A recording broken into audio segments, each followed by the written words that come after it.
explain that in Chariots of the Gods and how he got to that.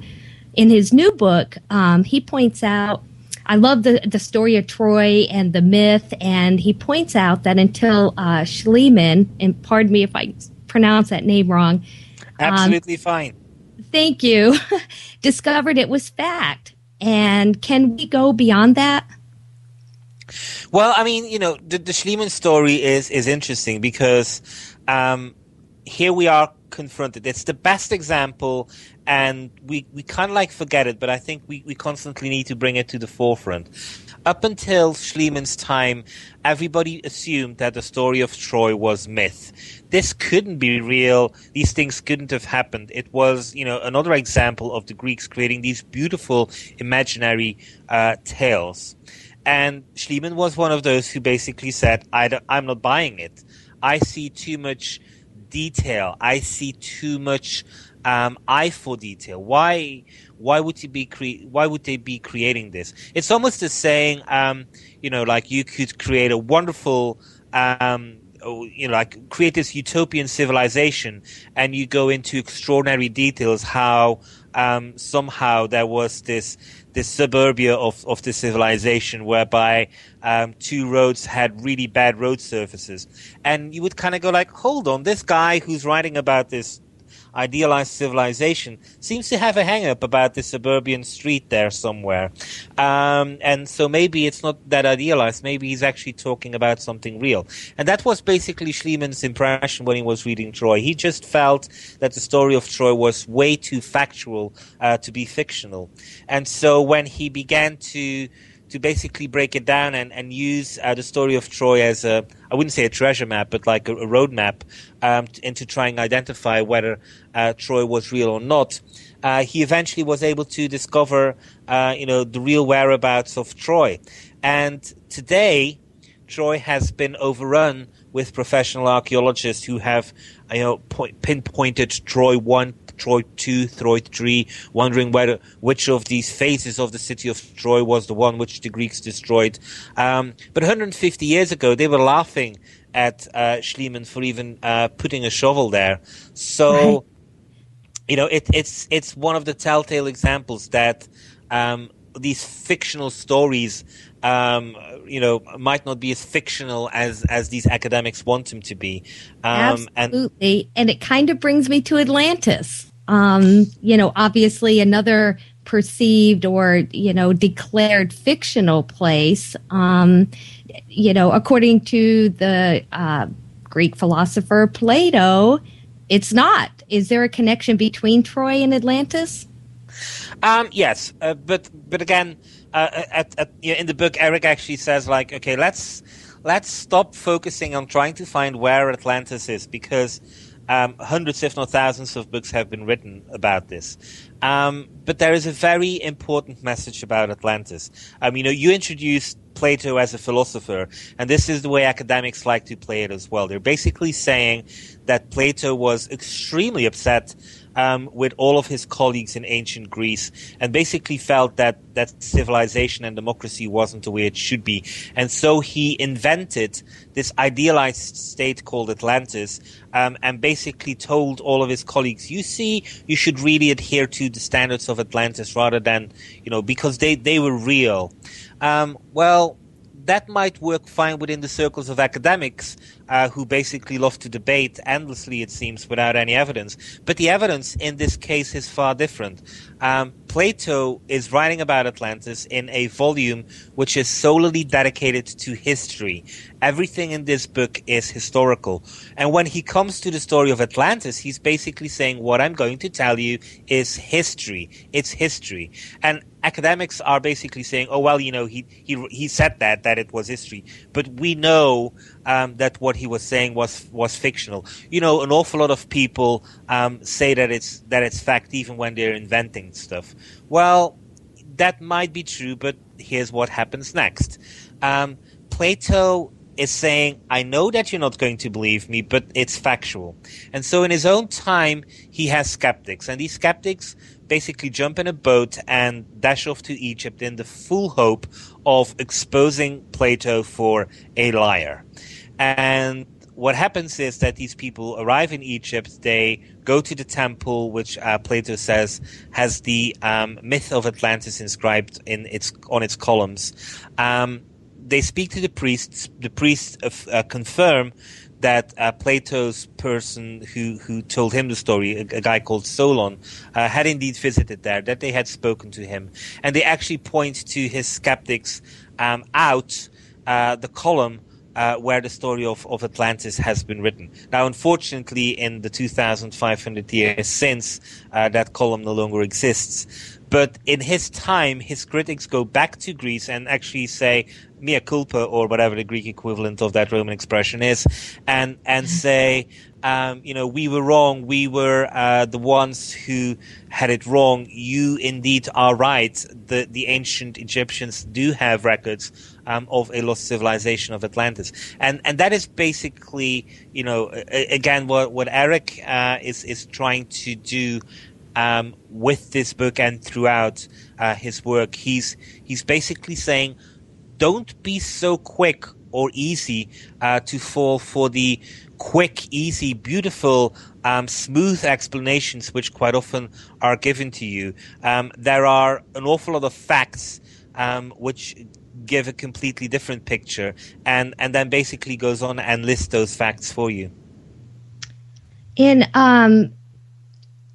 the Ancient Aliens series focuses on an extraterrestrial intervention in our past, while there's a new History Channel production called Civilization One that tackles the lost knowledge of our ancestors and lost civilizations. Can both live together, or are they somehow mutually exclusive? They can perfectly live together. I'm actually working on a sequel to the Ancient Alien question, which is the Lost Civilization question. And there is, not everything which our ancestors did involves extraterrestrials. It only begins to seem like that if you go for these big theories, the David Icke, the Zecharia Sitchin theories. Zecharia Sitchin was one of those people who felt he could explain everything from our historical past by inserting alien beings from Nibiru. It's a beautiful theory, but as I go on in my book, his theory doesn't stand, and basically it's an erroneous theory. But when you look at all the individual pieces of evidence, and if you can refrain from making big statements, you will see that both of them perfectly can live together. And Atlantis is even though Erich addresses it in this book, Atlantis as such is evidence more of a lost civilization than of an ET intervention. There is, various other things. An awful lot of pyramids, for example, across the world are clear evidence of either unknown components to existing civilizations, or are evidence of a lost civilization as such. So not everything is ET. Only certain things could potentially be ET, and that is kind of like the thing which Erich always did himself. Early on in, I think, 1973, Erich, together with a American lawyer called Gene Phillips, created the Ancient Astronaut Society. And the basic tenet of the society was to explore our past. But it was to explore our past for hidden components, which would basically suggest that our ancestors were far more advanced than we gave them credit for. And so Erich and Gene basically said this means two things. One, our ancestors were far more knowledgeable than we give them credit for, and they created this all by themselves, and/or they had some assistance. And basically the ancient alien aspect of it is that it is exploring those bits of our civilization and our past, whereby our ancestors themselves are saying, we got some help here. The ancient Egyptians, for example, is just one example whereby they've always said that they were that there were gods amongst them, that there was a rule of the gods, that they communicated with the gods, and that it was the gods who gave them the gifts such as astronomy. Babylonians said the same thing. They related this story of Oannes, who came out of the waters of the Persian Gulf and instructed them in the sciences, and at night would go back. They described Oannes as half fish, half man. They were confronted with repeated appearances of Oannes over a number of periods, and then he disappeared. And after a short interval of no visitations, another creature came who basically said, I know that my predecessor Oannes came to talk to you, and almost like a teacher could quote which chapter Oannes had left off, and the new creature which had appeared from the Persian Gulf took over and continued teaching his audience about what the subject matter at hand was. So not everything is extraterrestrial, but there are clear examples whereby our ancestors have said that a non-human intelligence, whether that is physically extraterrestrial or to some extent maybe more spiritual extraterrestrial, if that makes sense, had contacted them and gave them knowledge, or that they themselves received knowledge from a non-human intelligence. There are stories about crashed spaceships, which I tackle in my book. The example of the dropper is an example of a story. Is that the Chinese Roswell? It is indeed the Chinese Roswell, and despite it's a classic example of a story whereby an awful lot of UFO researchers, or an awful lot of ancient astronaut researchers, or however you want to call us and them, are saying, or as Ancient Alien says, ancient alien theorists. An awful lot of my colleagues will tell you that there is no truth to this, that it has been exposed as far back as the 1970s, and that this is all based on a piece of fiction. And it's simply not true. In my book, I go into very clear detail to show that this is absolutely not the case. That there is, a factual story dating back to the 1960s, emanating from China at that moment in time, and that there is quite good evidence from recent surveys of tribes in that area, that these descendants, that this tribe, the Dropper tribe, still exist, and that the future will probably give us more details as to what happened there. So there's so many aspects to this thing. Some of the questions which I pose in my book, which Erich poses in his book, might eventually turn out to be just, as Georgia would say, quote unquote, evidence of a high technological civilization. Right. When you're looking at Tiwanaku, when you're looking at Pumapunku in isolation, what you see is extraordinarily carved stones which defy belief, which defy purpose. For example, there's one stone which on one side has got a six-sided opening, a hexagon, and on another side has a pentagon. And why anybody would want or need an opening in a stone to go from a six-sided to a five-sided opening is really a question which nobody can answer at this moment in time. It absolutely does. And there's a question while we bring up those places. There's a gigantic stone door with the 48 winged figures on it. Do you know what those figures represent? Well, they've been given various explanations. I don't think we have a firm example, but in the book, The Ancient Alien Question, I do go into that to some extent, and I also give a comparison example, because in Tiwanaku, the so-called Gate of the Sun doesn't come with local anthropological lore. There is, how should I put this? There is no consistent. If we go and ask the locals, they will not be able to give us a consistent answer. basically what they tell us is that they don't know who built it. But there are similar doors, some of them which have been hewn out of the rock. And when you ask the locals what it meant for them, they say these are gateways to the gods. The gods came through these doors. And when you start asking them, okay, so which gods are we talking about? They say, oh, they are the civilizing gods. Okay, what is their name? And basically, you're beginning to get a picture that these are the gods who the Inca and their descendants say gave them civilization. And this is really a global pattern. Some examples of lost civilizations or OOP arts, which basically is out of place artifacts, basically are dead. We have no idea where they come from. The Antikythera device, which was found in 1900 at the bottom of the Mediterranean Sea near Greece, is such one example. This is an extraordinary piece.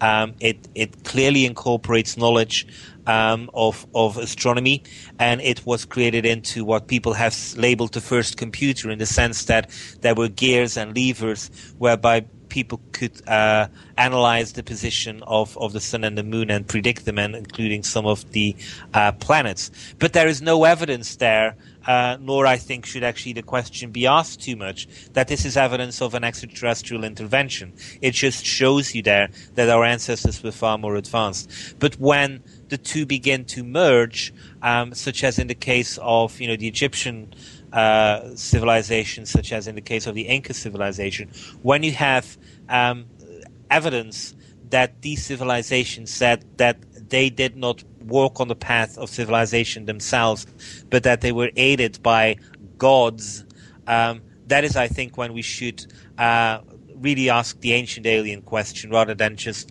wonder whether this is, whether our ancestors were somehow more knowledgeable, or whether they were the descendants of a lost civilization. Oh my gosh, Philip, this is amazing information. I'm enjoying this so much, but we do have to take a break.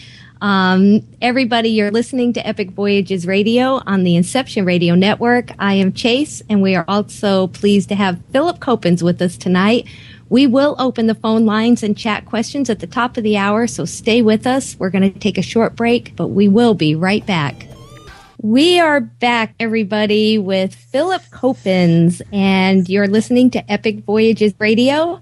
The lines will open at top of the hour. I apologize, guys. My chat is freezing and skipping, and I haven't kept up with everyone tonight, but I just wanted to put a holler out to everybody in the chat room. Thanks for coming and always for your support. It might be a good idea to either Skype message or P-chat some of the questions, or please call in at 888-919-2355, and then you can talk to Philip one-on-one for yourself, which is a great experience and an honor.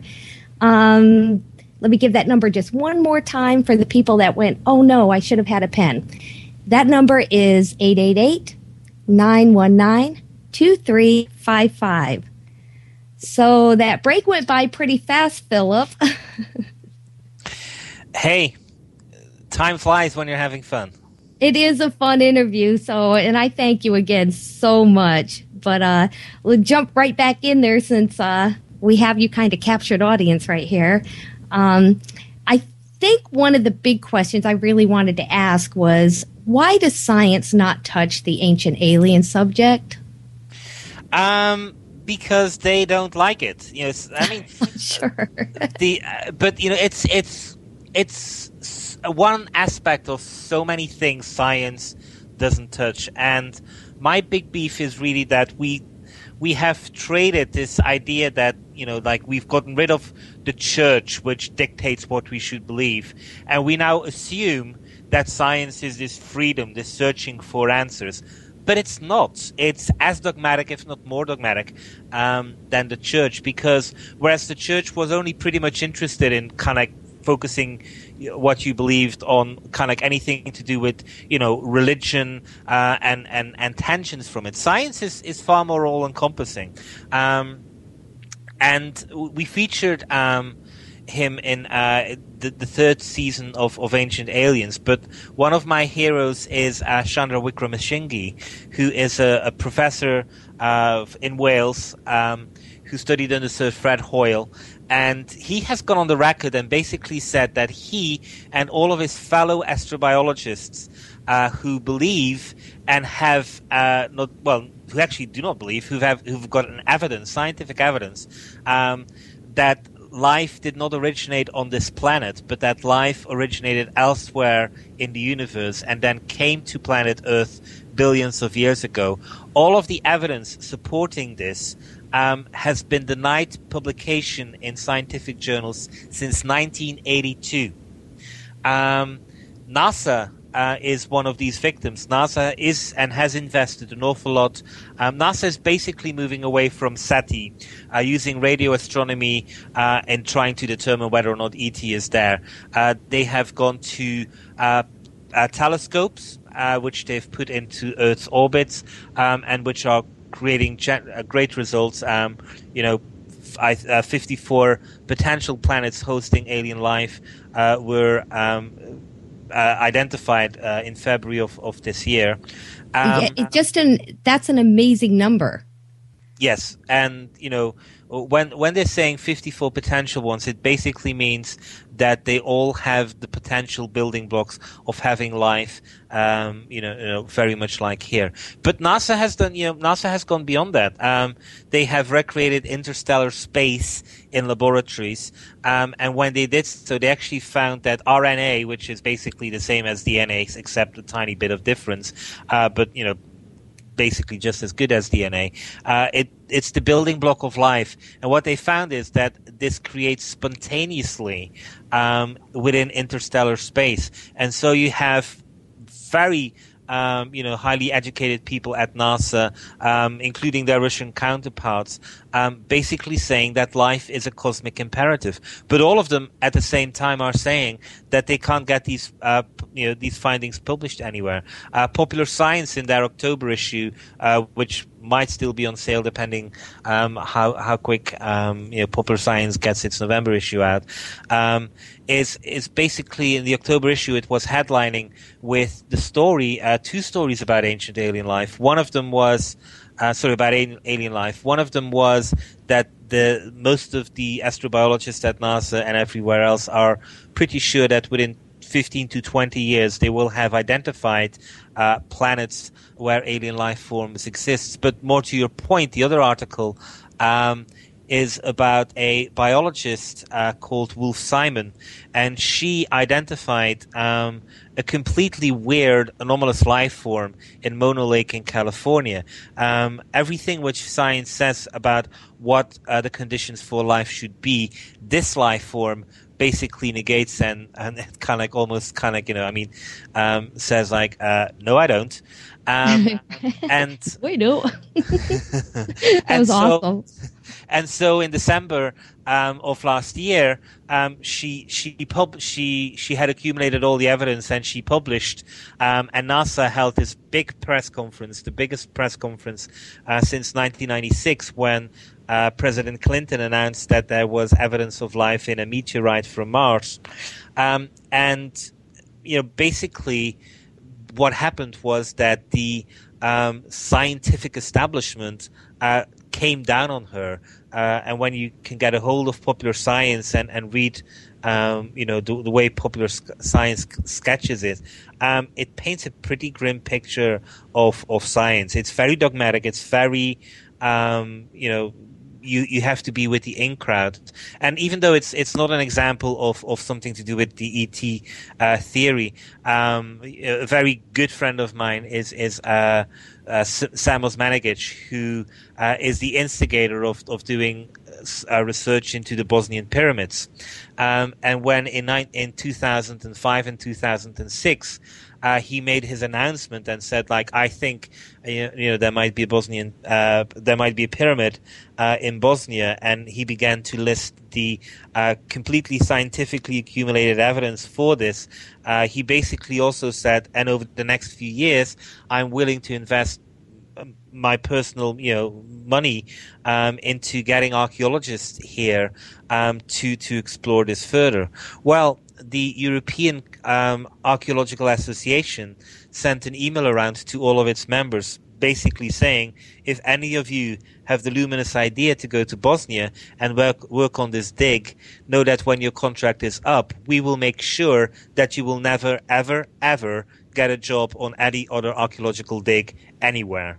And that is bullying. That is, absolutely just extraordinary. And this is happening daily. If you are trying to upset anything of the paradigm which science finds it's really cozy in, you will find yourself being attacked, whether it's in archaeology, astrobiology, history, or anything else. And it's a sad fact. And I think, the fact that popular science is beginning to pay attention to this, the fact that certain news media are beginning to pay a bit more attention to this, the great...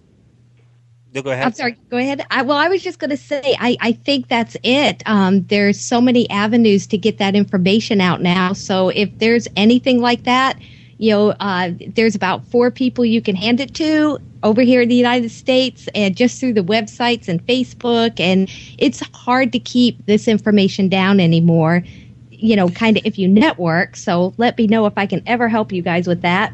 But the next question before we open up to our listeners is, do you think science will ever accept this theory? Well, they have to eventually, but there's a three steps of science, isn't there? First they ridicule it, then they negate, then they ignore it, and then they pretend as if it's their own. And the conclusion of the ancient alien question, I actually say, what do you accept? As evidence? What is the burden of proof before you really accept the fact that ancient aliens have been here? And I kind of conclude with that, because I at the end of the ancient alien question, I've listed a number of scientists who basically say, yeah, we are absolutely convinced. Carl Sagan was pretty convinced that we were visited in the past. There's evidence which is absolutely convincing that something very anomalous went down. I list examples of modern people. That's so obvious.